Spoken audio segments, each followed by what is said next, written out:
District wise हर district के बारे में जान रहे हैं। तो जो हमारा अगला टॉपिक है, हमारा अगला डिस्ट्रिक्ट है, वो है हमारा गांदरबल डिस्ट्रिक्ट। ठीक है, जैसा कि आप सब जानते हैं गांदरबल डिस्ट्रिक्ट निकाला गया था श्रीनगर डिस्ट्रिक्ट से 2007 में, जब और भी 8 डिस्ट्रिक्ट बनाए गए थे, तो उनमें से एक डिस्ट्रिक्ट गांदरबल भी हमारा है।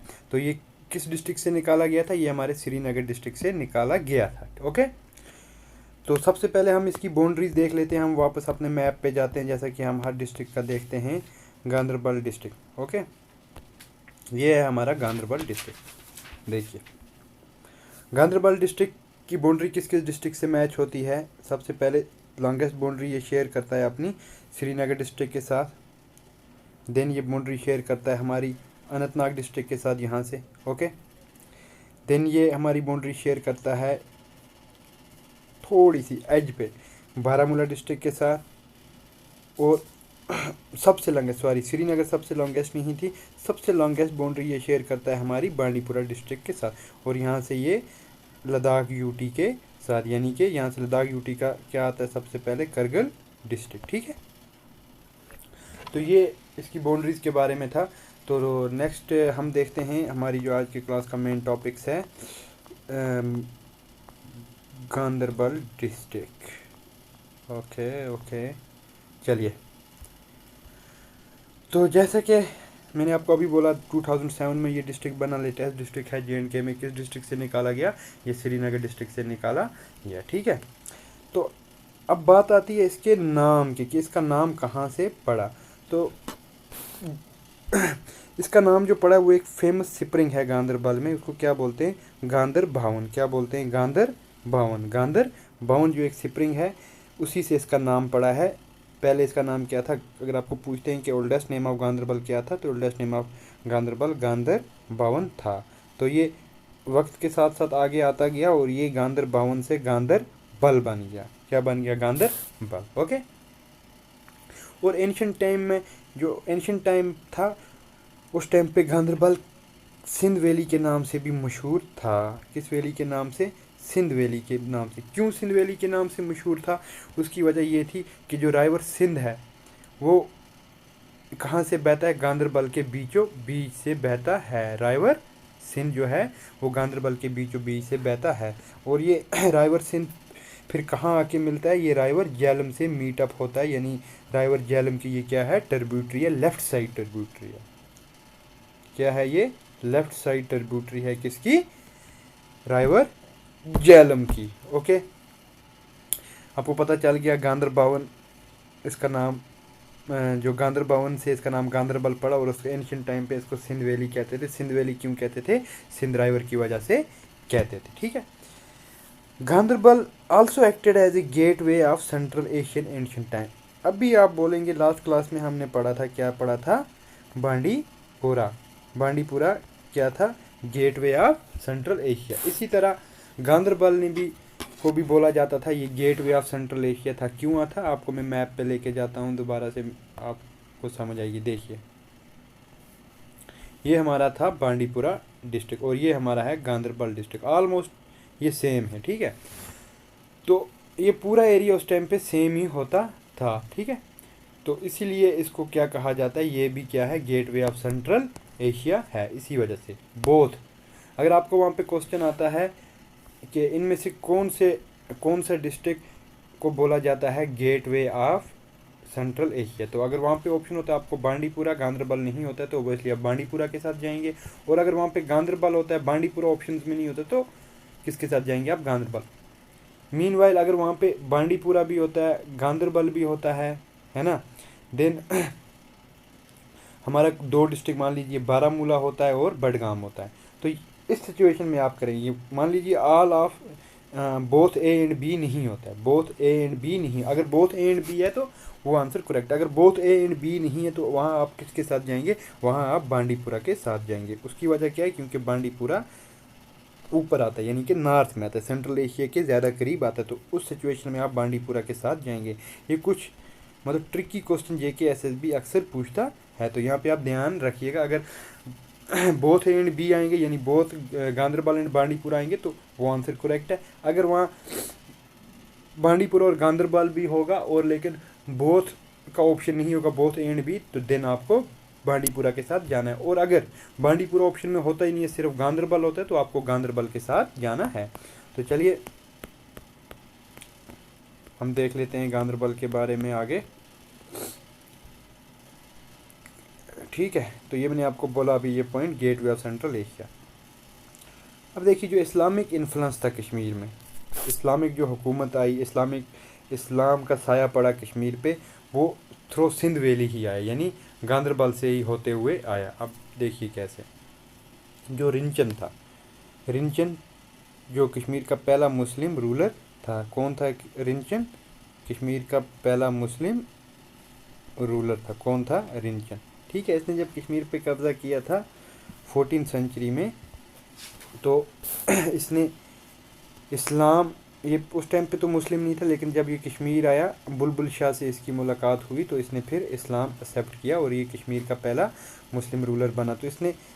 तो ये सिंध वैली के ही ज़रिए आया था। और रिंचन का ने इस्लाम कबूल करने के बाद अपना क्या नाम रखा, मैंने आपको पढ़ाया हुआ है, सदरुद्दीन। क्या नाम रखा है इसने? सदरुद्दीन। ठीक है, उसके बाद जो शाह हमदान आए थे, शाह हमदान कहाँ से आए थे? ये आए थे पर्शिया से। कहाँ से आए थे? पर्शिया से। कितनी बार कश्मीर आए ये? ये देखिए कुछ बुक्स में 2 बार लिखा है, कुछ बुक्स में 3 बार लिखा है, तो ज़्यादा ऑथेंटिक जो सोर्स है वो 2 बार ही है। ठीक है, तो आप 2 बार के साथ ही जाइए। तो शाह हमदान 2 बार आए थे। तो जब ये कश्मीर आए थे तो इनके साथ 700 और लोग भी आए थे, जिनका मेन काम क्या था? कश्मीर में इस्लाम को बढ़ावा देना, कश्मीर में इस्लाम फैलाना। ठीक है, तो बोथ रिंचन एंड शाह हमदान, और इसके बाद कुछ और भी जो इस्लामिक स्कॉलर बाहर से आए थे, तो वो सिंध वैली से यानी गांदरबल से होते हुए आए थे। ठीक है, तो उन्होंने कहाँ से एंटर किया था कश्मीर में? थ्रू गांदरबल। ओके, तो अब देखिए हमारी टूरिस्ट डेस्टिनेशन, हाँ शाह हमदान, तो टूरिस्ट डेस्टिनेशन हमारी गांदरबल डिस्ट्रिक्ट में। सबसे पहली हमारी टूरिस्ट प्लेस है जो गांदरबल की, वो अमरनाथ केव। सब जानते हैं, यहाँ पे हर साल क्या होता है, हिंदू जो हमारे हैं वो यहाँ पे आते हैं। कहाँ पे आते हैं? अमरनाथ केव में। ठीक है, लाखों की तादाद में। और ये जो यात्रा है अमरनाथ यात्रा, ये कौन कंडक्ट कराता है? Amarnath shrine board with the help of administration of J&K UT। ठीक है, तो अमरनाथ यात्रा कौन कंडक्ट करवाता है? अमरनाथ यात्रा श्राइन बोर्ड और एडमिनिस्ट्रेशन ऑफ J&K UT। ठीक है, तो इस अमरनाथ केव के 2 रास्ते हैं। ठीक है, कितने रास्ते हैं? 2 रास्ते हैं। एक रास्ता इसका कहाँ से जाता है? गांदरबल से, जो आपको पता है, तो क्योंकि हम गांदरबल के बारे में। और दूसरा रास्ता इसका कहाँ से है? पहलगाम से भी इसका रास्ता है, लेकिन जो सबसे आसान रास्ता माना जाता है वो गांदरबल से ही माना जाता है। और ये अमरनाथ केव जो जियोग्राफिकली लोकेटेड है, ये गांदरबल डिस्ट्रिक्ट में ही जियोग्राफिकली लोकेटेड है। ठीक है, तो आप इसको अनंतनाग डिस्ट्रिक्ट का पार्ट नहीं समझना, यहाँ पे कंफ्यूज होने की। वहाँ से रास्ता है, वहाँ से भी अमरनाथ पहुँचने का रास्ता है, लेकिन ये जियोग्राफिकली किसका पार्ट है? जियोग्राफिकली ये जगह हमारे गांदरबल डिस्ट्रिक्ट की पार्ट है। और ये यात्रा कब शुरू होती है? ये एंडिंग जून से लेके एंडिंग अगस्त के महीनों में ये यात्रा चलती है। ठीक है, तो नेक्स्ट जो हमारा है spring of kheer Bhavani. Spring of Kashmir Bhavani भी हमारे कहाँ पे है? गांदरबल डिस्ट्रिक्ट में। जो ये स्प्रिंग ऑफ खीर भवानी है, यहाँ पे एक स्प्रिंग के बीचों बीच एक मंदिर भी है। और यहाँ पे हर साल आई थिंक अप्रैल में एक इनका फेस्टिवल होता है, जो हिंदू हैं हमारे, उनका फेस्टिवल होता है यहाँ पे खीर भवानी में। और ज़्यादा यहाँ पे कौन होते हैं? कश्मीरी पंडित्स। ठीक है, कश्मीरी पंडित्स। ओके, इसके बारे में कहा जाता है कि ये जो स्प्रिंग है, अगर ये कभी अपना रंग चेंज करता है ना, रेडिश या कोई और रंग अख्तियार करता है, तो वो एक वार्निंग होती है कि कोई क्लाइमिटी आने वाली है। क्या आने वाली है? कि कोई क्लाइमिटी, जब भी इसका रंग चेंज होता है तो वो एक वार्निंग होती है गॉड की तरफ से कि कोई क्लाइमिटी आने वाली है। ठीक है, जो अगली हमारी टूरिस्ट डेस्टिनेशन है वो है हमारी सोनामर्ग। अब सोनामर्ग को और क्या बोलते हैं इसको, मेडो ऑफ गोल्ड बोलते हैं। क्या बोलते हैं, मेडो ऑफ गोल्ड। ठीक है, मेडो ऑफ फ्लावर कौन है, मैंने आपको पढ़ाया Baramulla district series. Medo of flower कौन है, मेडो ऑफ फ्लावर है हमारी गुलमर्ग। क्या है, गुड़िया को, सीधी सी बात है, गुल किसको कहते हैं उर्दू में, फूल को, मर्ग जगह को जो पहाड़ों के बीच में होती है, इसलिए इसको मेडो ऑफ फ्लावर कहते हैं। ठीक है, सोना, सोना किसे कहते हैं उर्दू में, गोल्ड को, मर्ग जो पहाड़ों के बीच में एक मर्ग होता है, एक प्लेटू होता है, उसको हम तो सोना मर्ग। ठीक है, मेडो ऑफ गोल्ड कहते हैं इसको, यहाँ पे लिखा हुआ है मैंने, gateway of highland, moon land. अब देखिए, gateway of highland, highland किसको कहते हैं, लद्दाख को बोला जाता है highland. Moon land, moon land भी बोला जाता है लद्दाख को ही। तो ये दो की पॉइंट्स हैं जो मैंने यहाँ पे लिखे हैं, ये आप याद रखिएगा। हाई लैंड और मून लैंड किसको बोला जाता है, लद्दाख यूटी को। ठीक है, तो ये गेट वे है। यहीं से फिर जब आप सोनामर्ग से आगे जाते हैं, जब सोनामर्ग से ऊपर आप चढ़ते हैं तो फिर क्या है, हमारा जोजीला पहाड़ आप क्रॉस करना पड़ता है। तो फिर जब आप उतरते हैं तो आप नीचे पहुँचते हैं कहाँ पे, दराज में। सबसे पहला टाउन कौन सा आता है, दराज। फिर आता है हमारा करगिल। फिर करगिल से होते हुए आप कहाँ पहुँचते हैं, अपने लेह टाउन। ठीक, तो इसीलिए इसको क्या बोला जाता है, क्योंकि सोनामर्ग के बाद ही हमारा जोजीला पहाड़ आ जाता है, इसलिए सोनामर्ग को बोला जाता है gateway of moon land, highland या लद्दाख यूटी या लेह। Okay, Manasbal lake. अब देखिए, मानसबल लेक भी गांधरबल में है। ओके, सफ़ापूरा एरिया में है ये, बेसिकली कहाँ पे है, सफ़ापूरा एरिया में। ठीक है, मानसबल लेक कहाँ पे है, सफ़ापूरा एरिया में। और इसी मानसबल में है हमारा सैनिक स्कूल भी। ठीक है, सैनिक स्कूल जो हमारा है वो कहाँ पे है। अब देखिए, मैं आपको इसके बारे में बोलता चलूँ।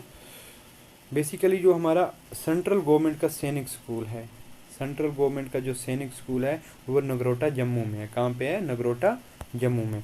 लेकिन ये जो मानसबल का है, मानसबल का सॉरी हाँ, जो इधर मानसबल में है सैनिक स्कूल, ये स्टेट ने बनवाया है, स्टेट गवर्नमेंट ने। ठीक है, तो इसकी फंडिंग, इसका जो सारा कुछ फंडिंग फाइनेंस करता है वो कौन करता है, स्टेट गवर्नमेंट। ठीक है, अब यूटी करती है, जे.एंड.के यूटी इसकी फाइनेंसिंग करती है, यानी कि ये जे.एंड.के यूटी के अंडर है, ना कि सेंट्रल गवर्नमेंट के अंडर। बाकी हर स्टेट में जितने भी सैनिक स्कूल हैं वो डायरेक्टली सेंट्रल गवर्नमेंट के अंडर हैं। तो ये वाहिद ऐसा एक सैनिक स्कूल है मानसबल में जो स्टेट गवर्नमेंट चलाती है। ठीक है, चलिए आगे। तो मानसबल जो लेक है वहाँ पे जोरका बाग एक पार्क बनाई गई है। किसने बनवाई थी, नूरजहां ने। नूरजहां कौन थी, ये जहांगीर की बीवी थी। ठीक है, जहांगीर जो मुग़ल एम्पोरर थे ये उनकी बीवी थी। और जहांगीर कौन थे, जहांगीर अकबर के बेटे थे। तो कश्मीर किसने नेक्स्ट किया था, अकबर ने। अकबर के बाद कौन नेक्स्ट रूलर बना, जहांगीर। ठीक है, तो मैंने आपको पहले भी बोला था कि जहांगीर कितने टाइम श्रीनगर आया, जहांगीर 27 टाइम्स श्रीनगर आया। और इसी दौर में कश्मीर पूरी वर्ल्ड फेमस हुआ अपनी ब्यूटी के लिए। किसके दौर में, जहांगीर के दौर में। तो इसी नूरजहां ने क्या बनाया, यहाँ पे एक छोटी सी पार्क, उसको क्या बोलते हैं, जोरखा बाग। किसने बनवाया था, नूरजहां ने ही ये बनवाया था। ठीक है, अब इसी एरिया में, मानसबल एरिया के आसपास पेनल्टी में होते हैं क्या, लोटस रूट। लोटस रूट आपको तो पता होगा, खासकर जो कश्मीर में रहने वाले किसे कहते हैं, नदरू को। ठीक है, तो मानसबल के आसपास अगस्त के महीने में, खासकर अगस्त के महीने में यहाँ पे बहुत ज़्यादा खेती की जाती है। किसकी, लोटस रूट की, नदरू की। कहाँ पे, मानसबल लेक के आसपास। ठीक है, चलिए नेक्स्ट कुछ लेक से हमारे गादसर लेक, विश्नसर लेक और कृष्णसर लेक। ये तीनों के तीनों लेक कहाँ पे हैं, गांधरबल डिस्ट्रिक्ट में। और गांधरबल डिस्ट्रिक्ट में कहाँ हैं ये, सोनामर्ग के साइड में। कहाँ पे हैं ये, सोनामर्ग के साइड में। यहाँ इन लेक्स में कोई भी जाने के लिए कोई भी रोड कनेक्टिविटी नहीं है, यानी आपको जब इन लेक्स में जाना है तो यहाँ से ट्रैकिंग कैंप्स होते हैं। ठीक है, ट्रैकिंग कैंप्स आप समझ सकते हैं, जब जो लोग ट्रैकिंग पे जाते हैं तो यहाँ से आपको पैदल जाना पड़ता है। अगर ये लेक्स का नज़ारा आपको देखना है तो यहाँ से आपको पैदल जाना पड़ता है ट्रैकिंग के ज़रिए। कहाँ पे, कृष्णसर लेक, विश्नसर लेक और गादसर लेक में। और होप कि गवर्नमेंट इन लेक्स को ऐसे ही रखेगी, वहाँ पे अलाउ कभी भी कंस्ट्रक्शन नहीं होने देगी। क्यों? देखिए क्या वजह है। जहाँ पे भी कंस्ट्रक्शन होती है ना, यहाँ पे भी कंस्ट्रक्शन होती है तो उसकी वो फिर नेचुरल ब्यूटी नहीं रहती और वहाँ जाने का भी वो मज़ा नहीं रहता, है ना। तो इसीलिए गवर्नमेंट ने यहाँ पे रोड कनेक्टिविटी नहीं दे रही, और मुश्किल भी है यहाँ से रोड कनेक्टिविटी देना, और अगर मुश्किल नहीं भी है तो नहीं देनी चाहिए। क्योंकि फिर क्या होता है, जब हम नेचर के साथ छेड़ते हैं ना तो नेचर फिर हमारे साथ छेड़ता है। आपने रिसेंटली देखा होगा जोशीमठ के बारे में, ठीक है, जोशीमठ के बारे में आपने सुना होगा न्यूज़ में, उत्तराखंड में। तो इसी तरह वो तो एक दूसरा सवाल है। तो ये जो हमारे हिमालय की गोद में ये जो लेक्स हैं, बेसिकली इनमें आपको थ्रो ट्रैकिंग जाना पड़ता है, यहाँ पे कोई भी कनेक्टिविटी रोड की नहीं है, ठीक है। और ये शायद इसी जितने खूबसूरत ये आज दिखते हैं, ये इसी वजह से दिखते हैं क्योंकि यहाँ पे बिल्कुल पोल्यूशन नहीं है। और अगर खुदा ना खास्ता कभी यहाँ पे रोड कनेक्टिविटी हो भी जाती है तो जो खूबसूरती इनकी आज है, जितने साफ़ ये आज हैं, ये उतने साफ़ रहने वाले नहीं हैं, ठीक है। तो नेक्स्ट जो हमारा एक इम्पॉर्टेंट लेक है वो क्या है गांदरबल में, गंगाबल लेक। गंगाबल लेक जो है ये बिल्कुल foot hill of mount Harmukh जो है, माउंट हरमुख जो है हमारी JNK की जो गांदरबल डिस्ट्रिक्ट में है, तो ये उसकी फुट हिल्स पे, यानी कि जहाँ से वो स्टार्ट होती है माउंट हरमुख, वहाँ पे है गंगाबल लेक, ओके। तो एक हमारा ग्लेशियर भी है सोनमर्ग के पास, जिसको हम क्या कहते हैं, तजावस, ये स्पेलिंग मिस्टेक हुई है, TAGHIVAS, तजावस ग्लेशियर। तो ये भी कहाँ पे है, हमारे सोनमर्ग में, ठीक है। तो सिंध नाला, वही जो सिंध नाला राइवर जो मैंने आपको बोला, इसकी इम्पोर्टेंस क्यों है, क्योंकि इस पे तीन बड़े पावर प्रोजेक्ट्स हैं और कुछ छोटे मोटे 2-4 और भी हैं। 3 बड़े पावर प्रोजेक्ट भी इसी पे रन करते हैं, ठीक है। और यही जो सिंध नाला है, सिंध राइवर है, ये प्रोवाइड करता है श्रीनगर डिस्ट्रिक्ट को ड्रिंकिंग वाटर। यही नाला श्रीनगर डिस्ट्रिक्ट को क्या प्रोवाइड करता है, पीने का पानी, ठीक है। तो वो पीने का पानी कहाँ पे फ़िल्टर किया जाता है, रंगील वाटर ट्रीटमेंट प्लांट। रंगील एक जगह है गांदरबल में, वहाँ पे ये इस नाले के पानी को साफ़ किया जाता है, यानी कि कहाँ पे साफ़ किया जाता है, रंगील ट्रीटमेंट प्लांट। उसके बाद यही वाटर सप्लाई पूरे श्रीनगर डिस्ट्रिक्ट को दी जाती है, ओके। नेक्स्ट, तो ये जो हमारा गांदरबल डिस्ट्रिक्ट है, ये 70% क्या है, हिली और सिमी हिली। हिली यानी कि ज़्यादा पहाड़, और सिमी हिली छोटे छोटे पहाड़, जैसे हमारा जम्मू डिस्ट्रिक्ट है ना। तो ये क्या है, हिली और सिमी हिली 70% एरिया हमारे गांदरबल डिस्ट्रिक्ट का, ठीक है। तो डेंसिटी के लिहाज से मैंने यहाँ पे मेंशन नहीं किया, डेंसिटी के लिहाज से, पॉपुलेशन डेंसिटी के लिहाज से ये डिस्ट्रिक्ट नंबर 1 पे है, ठीक है। डेंसिटी पर स्क्वायर किलोमीटर के हिसाब से ये डिस्ट्रिक्ट JNK में नंबर 1 पे, ओके। तो इसकी बाउंड्रीज मैंने आपको पहले ही बोल दिया, नॉर्थ में बांडीपुरा, यहाँ से बारामूला, साउथ इधर से साउथ से श्रीनगर, यहाँ से अनंतनाग, है ना। हमारे ईस्ट में इसको क्या आता है, करगिल, है ना। तो साउथ में क्या आता है हमारा, श्रीनगर, और साउथ ईस्ट में हमारा अनंतनाग डिस्ट्रिक्ट, ओके। तो होप आपने आज की क्लास एंजॉय की होगी, आपको पूरी समझ आई होगी। तो हम अपनी डिस्ट्रिक्ट सीरीज़ कंटिन्यू रखेंगे, कल हम एक नया डिस्ट्रिक्ट लेके आएंगे। तो तब तक के लिए आप अच्छे से पढ़िए, जितना हो सकता है पढ़िए। एग्ज़ाम अब आप लोगों के एग्ज़ाम नज़दीक हैं, और फिर भी अगर आपको कोई बात समझ नहीं आई इस लेक्चर में या किसी भी लेक्चर में, आप नीचे कमेंट बॉक्स में मुझे पूछ सकते हैं। तो अच्छे से पढ़िए, खूब मेहनत कीजिए। Till then take care, bye bye.